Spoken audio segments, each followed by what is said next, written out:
अगर कबरी बिल्ली घर भर में किसी से प्रेम करती थी तो रामू की बहू से, और अगर रामू की बहू घर भर में किसी से घृणा करती थी तो कबरी बिल्ली से। रामू की बहू 2 महीने हुए मायके से प्रथम बार ससुराल आई थी। पति की प्यारी और सास की दुलारी यानी लाडली, जिसके प्रति अधिक लाड प्यार हो।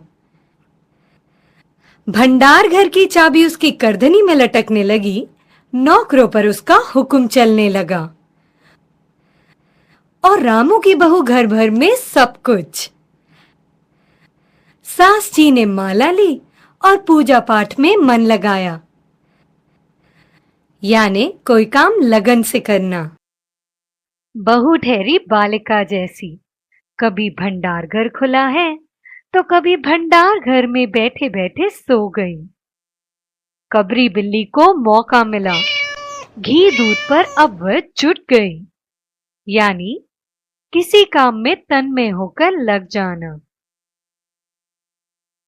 रामू की बहू की जान आफत में, कबरी बिल्ली के छक्के पंजे यानी दावपेच या छल कपट।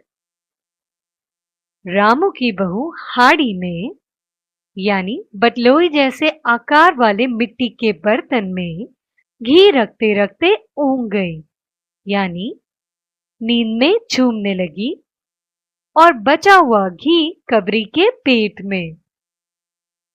रामू की बहू दूध ढककर मिसरानी को यानी अमीर घरों में खाना बनाने के लिए रखी गई ब्राह्मण वर्ग की स्त्री को जिन्स मतलब सामग्री, दाल, चावल, आटा आदि देने गई, और दूध नदारद मतलब गायब। अगर बात यही तक रह जाती तो भी बुरा न था। कबरी रामू की बहू से कुछ ऐसा बरच गई थी, यानी घुल मिल गई थी, कि रामू की बहू के लिए खाना पीना दुश्वार मतलब कठिन।